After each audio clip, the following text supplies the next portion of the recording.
I want to see if you want to explore a little bit of places where perhaps you haven't understood pride has produced a pit that you only find yourself in after you're in it. So I'm looking for examples. I'll give you one just off the top of my head, then you'll see. How many of you enter into a room and people may be talking and you just interrupt them?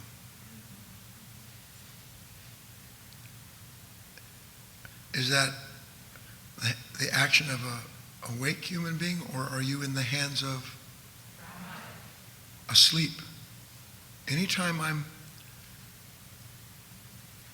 rude, it's pride. Ellen?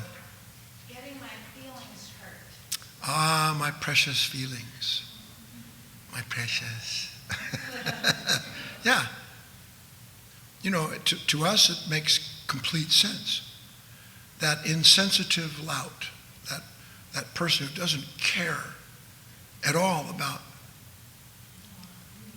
yeah, is it me they don't care about, or is it that they don't recognize what I am proud of her? You know? Yeah, Wayne. Making a mistake. Big one. We touched on it. You know, there are people that will go to their grave and have for like 100 million years, never admitting they were wrong.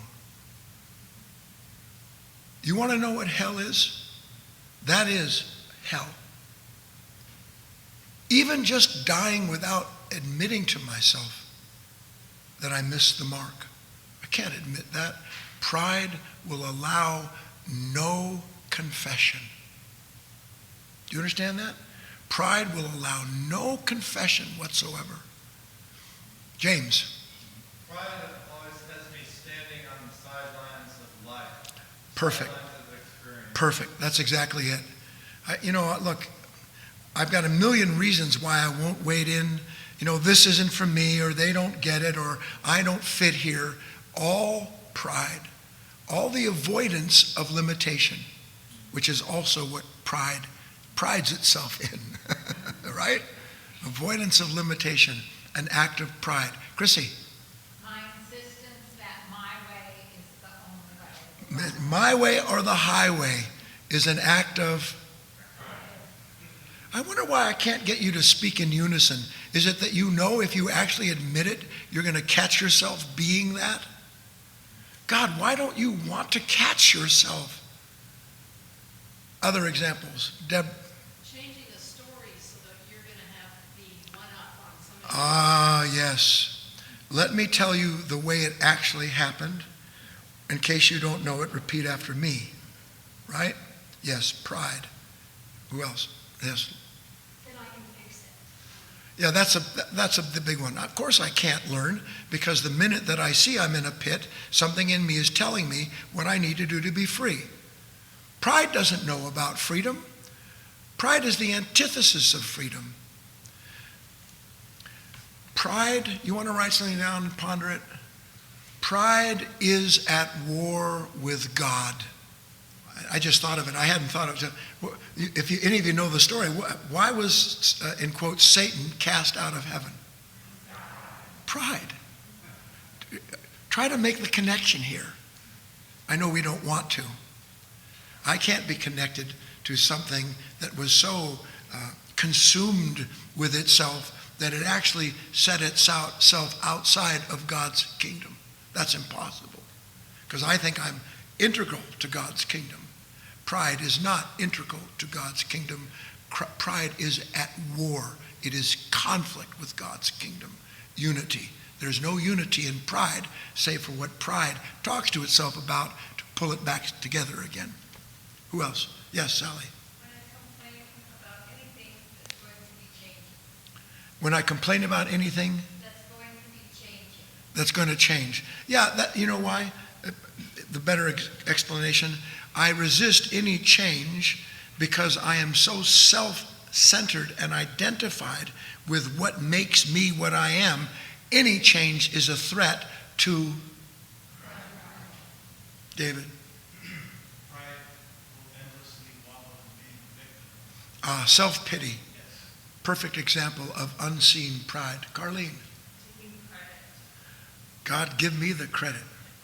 I am the Alpha and the Omega, and were it not for me, nothing could possibly happen that's good anywhere on the planet. Being facetious, but absolutely. I want the credit, which is the opposite of what? I can't give anybody else credit. I can't say that you actually were good, that you did something right and true and good. I can't admit that because, God help me, I feel like it's taking something from me. Is it taking something from me or from that nature? Yes. Insisting on having the last word. The last word. Of course, defensiveness, any form of psychological combat is me throwing down, is the two of spades being trumped by the nine of diamonds, the queen of spades trumping the nine of diamonds, just beady. I've just defined the real meaning of the word drag.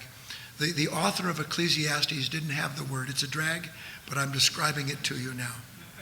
It is a drag to live in a ceaseless state of war with life because pride knows how life should unfold. Who else? Anybody else? Yes, Jason. Getting embarrassed. Perfect example. Oh, I can't possibly come up and speak in front of the microphone. I don't want to raise, no, I can't take the lead. I have to sit outside. Not because I'm less than adequate, but because pride hides its inadequacy through the fear of being exposed. Absolutely. Fear of being humiliated. Mr. Howard used to say, much to the chagrin of people who hate the truth, your humiliation is your salvation, which is really just a take on blessed are the poor, blessed are those who mourn. Carlene? Oh, that's a big one. Oh. Come on. Come on. I'm not really that good. Tell me a little more that I don't want to hear you talk about right now. Please don't flatter me. Eric.